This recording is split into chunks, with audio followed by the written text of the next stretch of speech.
And so one of the signs of dehydration can be constricted breathing. And so a state of dehydration, lower back pain is quite common.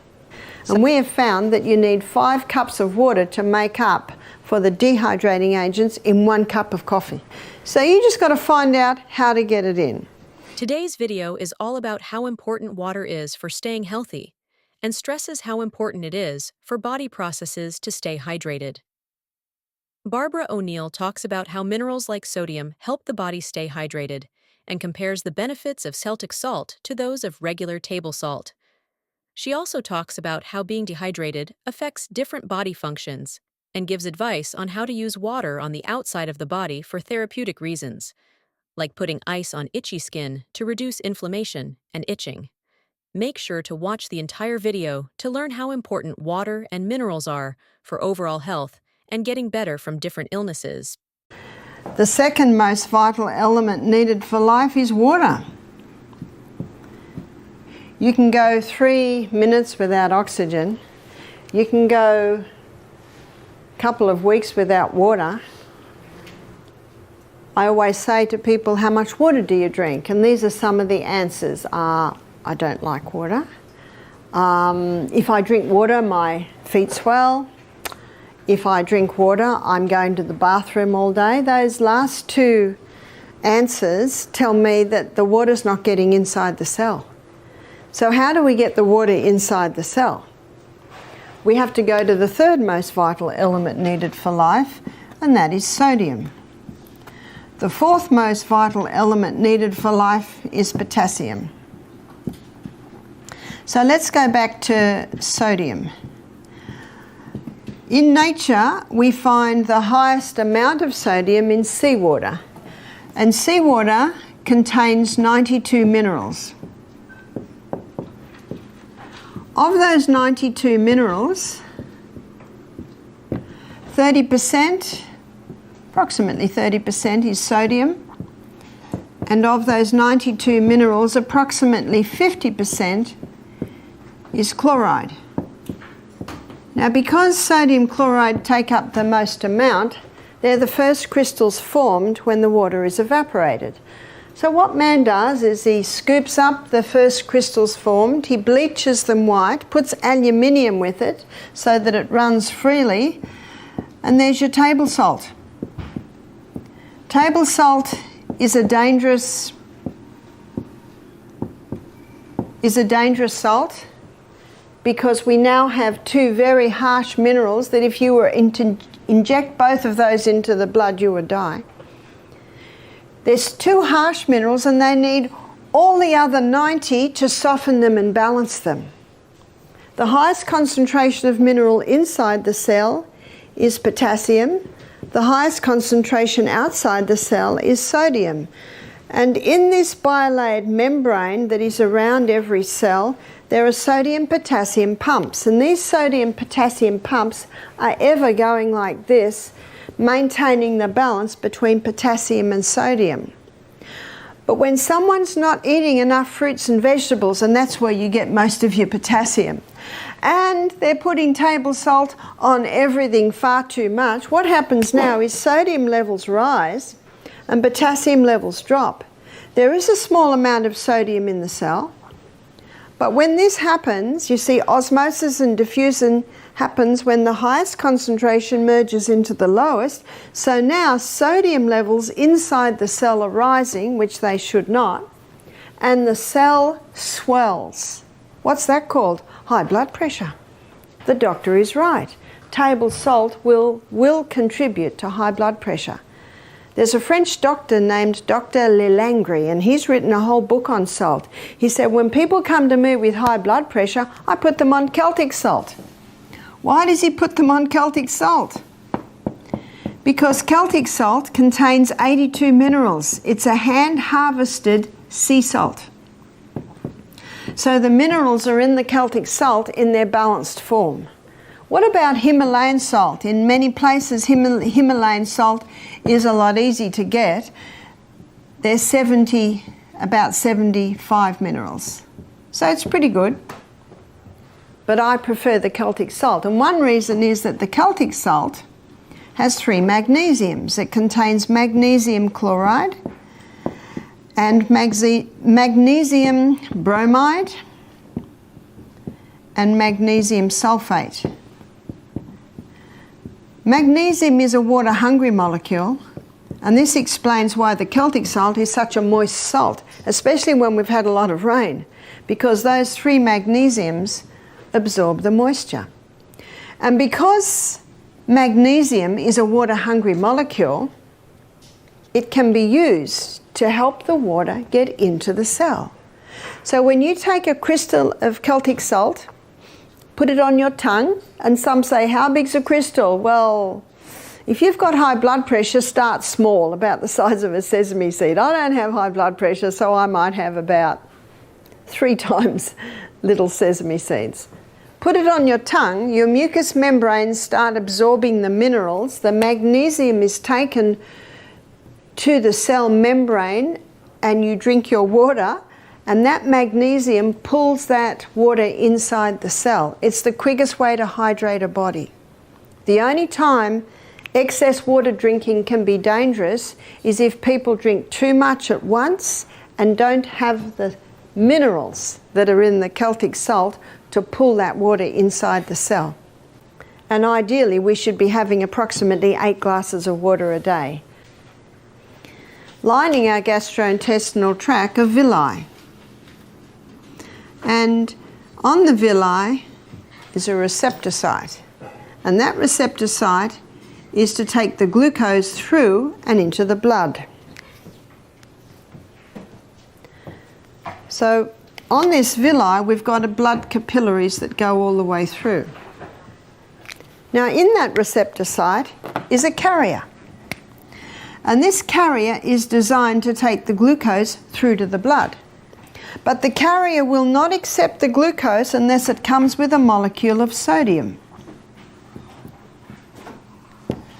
I read this in my anatomy and physiology book. In the anatomy and physiology book, I memorized the sentence so I could give it to you from the horse's mouth. Sodium is the main transport system of glucose across the brush border wall and into the blood. Whereas Celtic salt, with all of its minerals, it enhances the flavour of the food. Now the red lentils we had this morning, a few people have said, what's in this? I've even served it at my house at breakfast, and people have said, is there chicken in this? And I know why they say that. It's because it's so flavoursome.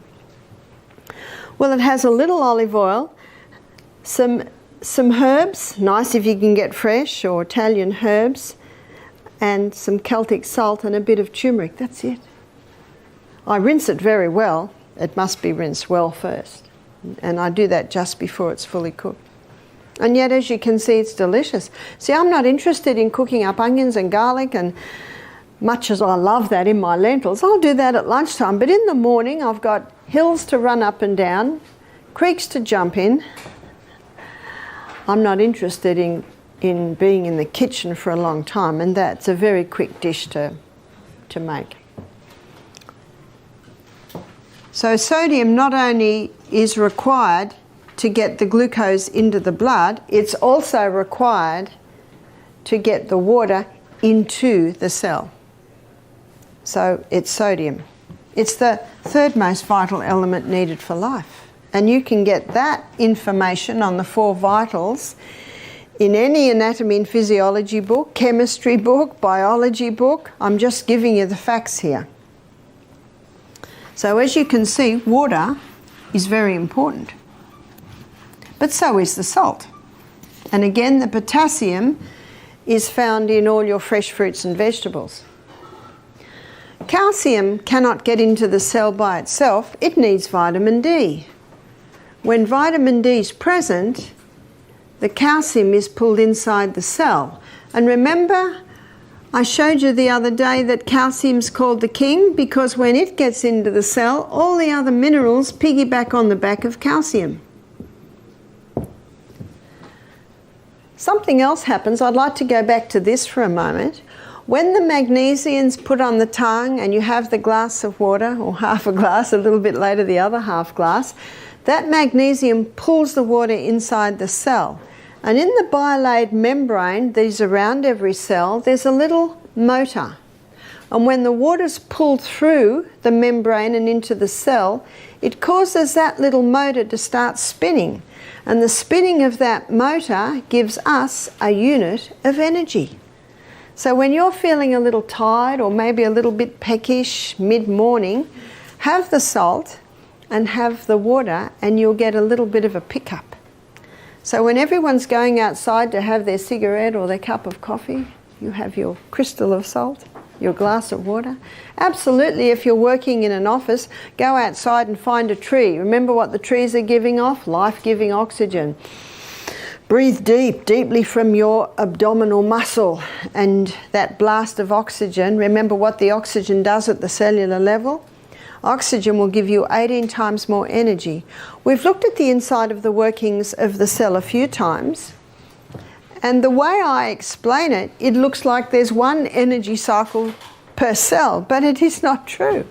So what I've drawn for you here is a whole lot of little energy cycles. In fact, in the muscle cell, you can have 100 energy cycles to a muscle cell. I can hardly get my mind around that.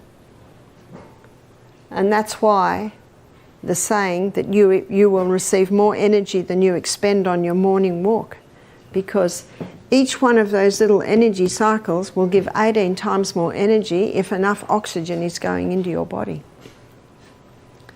Glucose, it can't get into the cell by itself. It has to have insulin. Insulin's the key that unlocks the door to let the glucose into the cell. And what happens with many people, before diabetes develops, insulin resistance develops. You've heard of insulin resistance? And when insulin resistance develops, the cell's resisting insulin, so the glucose can't get into the cell, so the glucose stays in the blood, and the brain says to the pancreas, more insulin, but the problem's not more insulin, the problem is there's insulin resistance at the cellular level. So what causes the insulin resistance? It's the high carbohydrate, high sugar diet. It's just the cell gets to the point where it says, we've got enough, sick of the sight of you.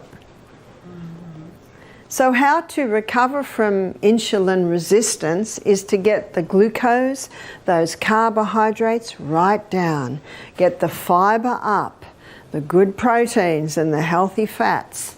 That's the best way to recover from insulin resistance. But you just imagine for a moment, and this is happening in America a lot today, people are not drinking enough water. They're not having the whole salt, and they're definitely not having many greens, which is where your magnesiums is. So the little bit of water they're having is not getting inside the cell. They don't go out in the sunshine because they're scared of getting skin cancer. So they're not getting their vitamin D, so the calcium can't get in and the minerals can't get in. And they're trying to lose weight, so they've listened to a lot of the media hype that you've got to stop the fat because fat will make you fat.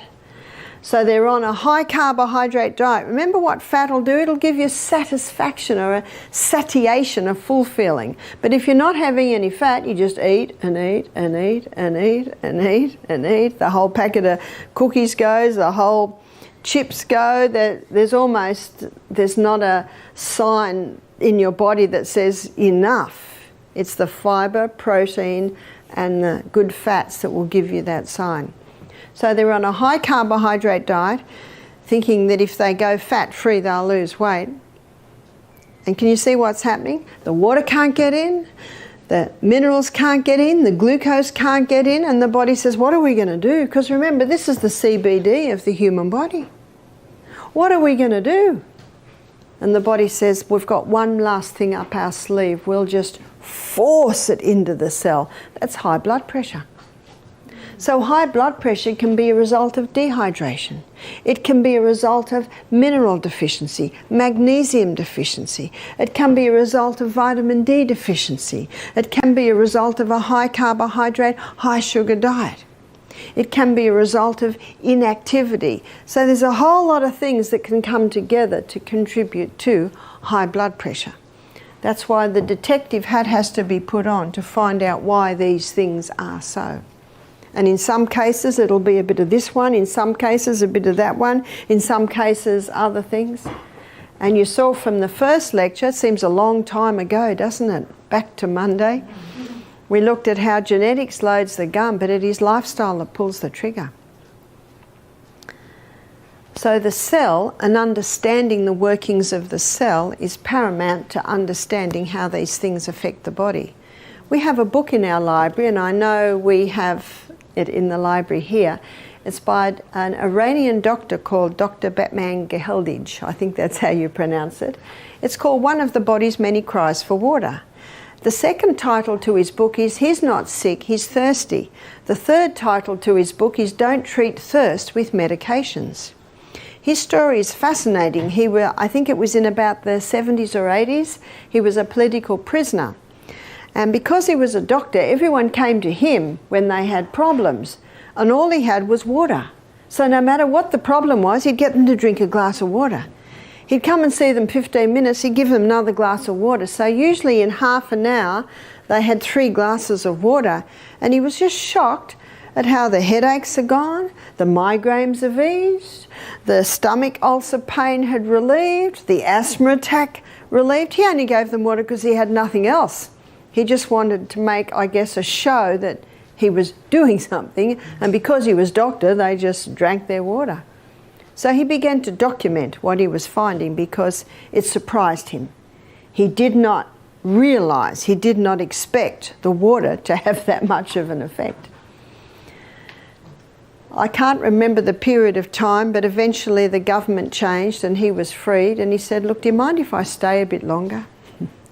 I'm in the middle of this fascinating research.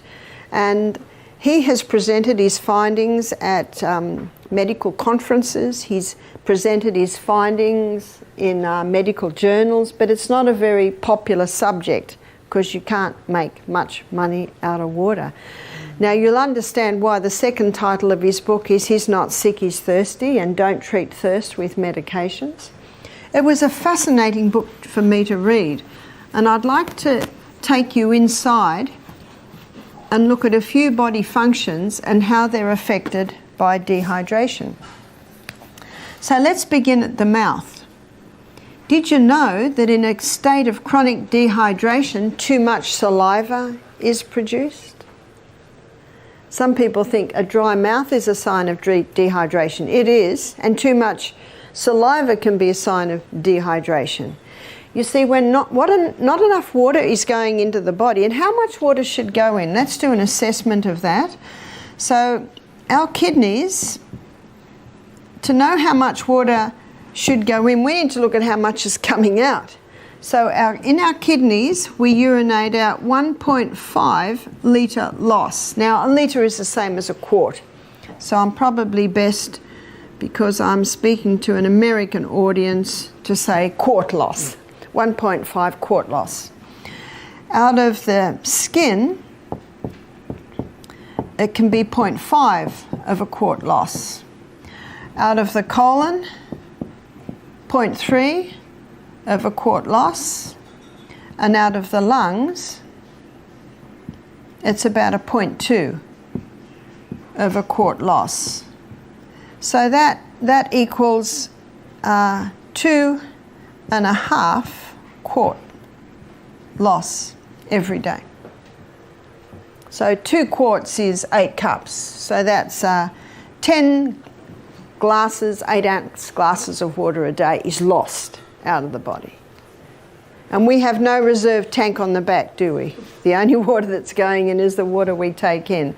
So we should be drinking at least 2 quarts a day. At least, more if possible.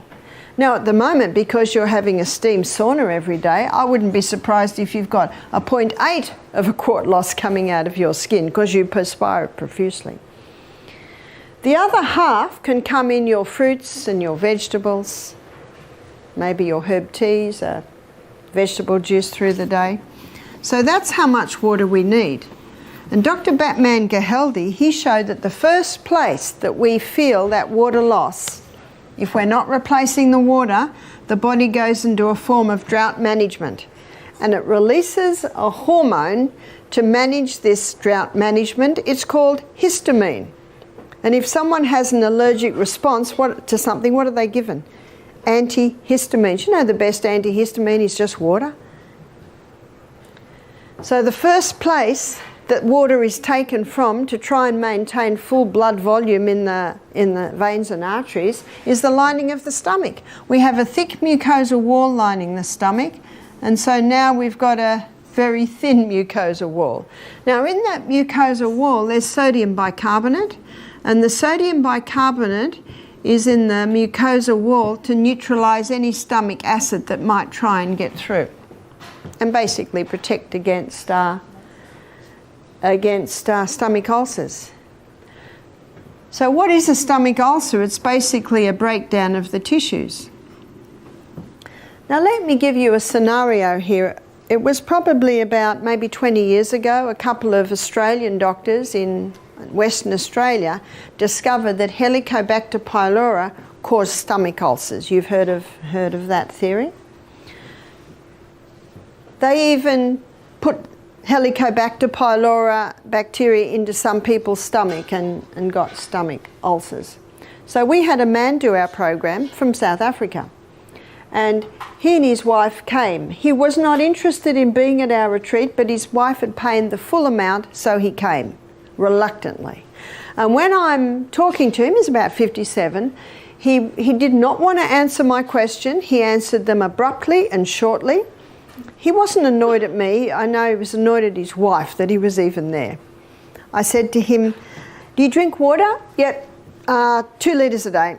So I just moved on from that. I didn't ask any more questions. I said, "Are you on any medication?" He said, "Yes, I'm on a different antibiotic every month to kill the Helicobacter pylori in my stomach, because I have had stomach problems for 25 years. I've been all over the world." So the latest thing he was trying was antibiotics, because they found he had Helicobacter in his stomach. I said, "Oh, how long have you been on this program?" He said, 4 months. So he's had 4 doses of Helicobacter pylori, and guess what? It's still there, and he's still got the stomach pain. I said, "Are you interested in trying an alternative to your medication?" He said, "No, I'm very happy with my medication. Thank you very much." And I always give everyone respect. I respect everyone's choices. Isn't that our God-given right? Absolutely. I just said, "Oh," and I left it there. Now, after the first lecture, where I talked about the body's ability to heal itself, so that we have a problem, we should be looking at how the body heals and work with it. He and his wife, and she was on the medication too, they came straight up to me. He said, "That made more sense than anything I've ever heard. I'm willing to do what you suggest." I said to him, "I have no authority over your medication, but I said, if it was me, I would cease it because it hasn't worked so far, and I would try the herbs that I suggest." He said, "I'm willing." So what I did was I gave him a herb called slippery elm, which coats and soothes the lining of the gut. He did our basic program, 2 days on juices, and we encouraged people, of course, to drink water between every juice. At the end of the week, I had a very happy man in front of me. He was eager to tell me something. I said, "Yes." He said, "I've had no stomach for 2 days, first time in 25 years. I said, "That's good news." And he said, "And I've worked out the problem." To me, that was even better news. Because who's the doctor? We are. We are. I said, what was the problem? He said, "I was drinking nothing between meals, and I was drinking almost a whole litre of water with every meal."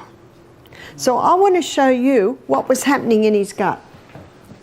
So what was happening in his gut, he's drinking nothing between meals, which means the lining to his gut is very thin, which means the hydrochloric acid is breaking down the tissues. And remember, the bacteria is an opportunist organism. And so what happened is the body started to, its own microorganisms changed role and came to the cleanup team, remember the garbage collectors, and they started to clean up the dead tissue, and their name was called Helicobacter pylori. See why you have to ask why are they there? No wonder they find Helicobacter pylori in every case of stomach ulcer. They're there to clean up the mess. Now, as God would have it, when we smell food and we start to chew food, hydrochloric acid, here's hydrochloric acid is released.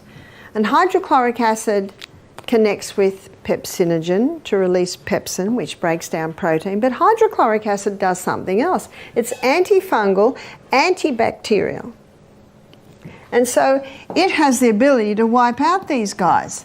And just as hydrochloric acid is considering going down and wiping these guys out, he has a big glass of water. And what does water do to hydrochloric acid? It just dilutes it. So Helicobacter pylori is chomping away at the dead tissue, and it goes, whew, that was close. Chomp, chomp, chomp. What this man discovered is that he was drinking water at the wrong time. Do you remember I said to you earlier, I said, how much water do you drink a day? And he said 2 litres. And because he was a little bit abrasive with all his answers, I decided not to push it anymore. So now he drank early in the morning. He stopped drinking half an hour before his meal. That half an hour before the meal immediately thickened that mucosa wall. The water he had the day before fed the hydrochloric acid that's made in the liver. So let's have a look at what's happening now. Now being at the health retreat, he's drinking water at the right time between meals. His mucosa wall is getting thick. And then when he eats his meal, hydrochloric acid, which is not being watered down anymore, comes down and wipes out Helicobacter pylori. What a wonderful process. Who healed him? His body healed itself when given the right conditions. When someone comes to me with Helicobacter pylori, one of the first things I do is increase their hydrochloric acid. Because if you increase the hydrochloric acid, remember what one of its roles is? Antibacterial, anti-yeast, antifungal. Now, I'm not criticising the doctors that discovered that Helicobacter pylori causes stomach ulcer. It is there. It does play a role. But why is it there? Can you see that? And unfortunately, on the board that awards Nobel Prizes, there are representatives from the pharmaceutical companies. So we won't go any further there, and I certainly am not saying people that get Nobel Prizes don't deserve it. Absolutely they do, because of their great work. But I'm just presenting you the facts. I'm just giving you the basic anatomy and physiology. So this man who'd had stomach pain for 25 years found relief by just drinking water at the right time, which allowed his body to heal itself.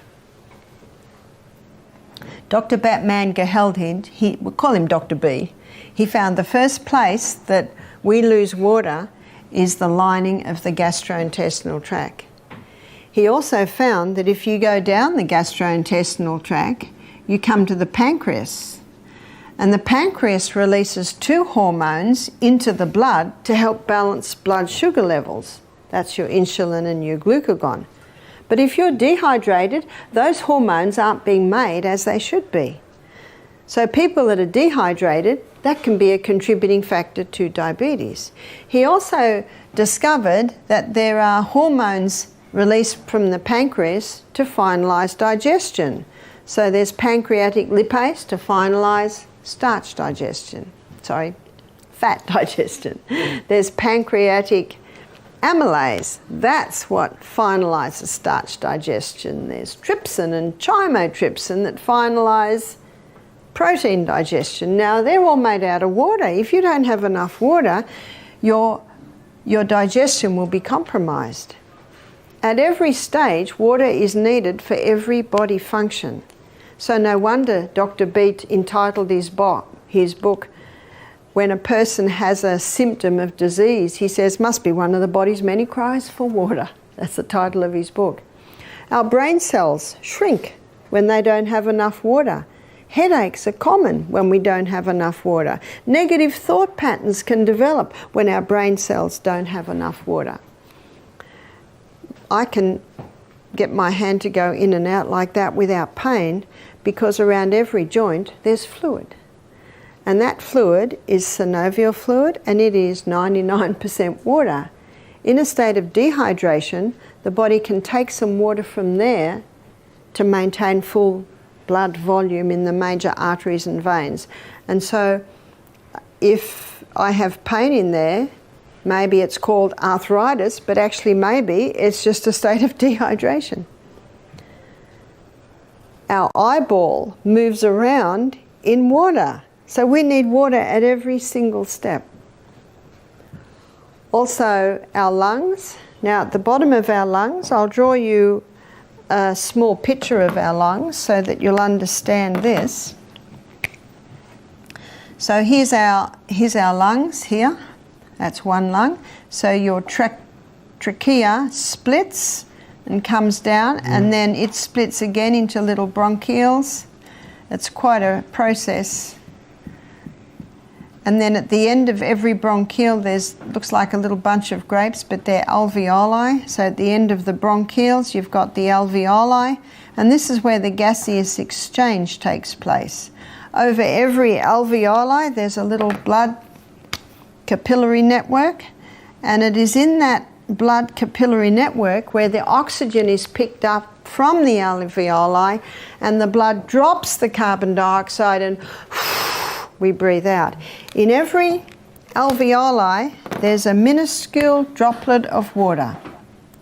And because of the surface tension of water, when you breathe out, that little alveoli collapses, which allows all the carbon dioxide, the majority of it, to be breathed out, so that now when you breathe in, you can breathe in more oxygen. In a state of dehydration, that little droplet of water is not as it should be, which means that doesn't totally collapse when you breathe out, which means you can't get your full quota of oxygen. But what also happens, the body, to prevent the water loss, it can start constricting the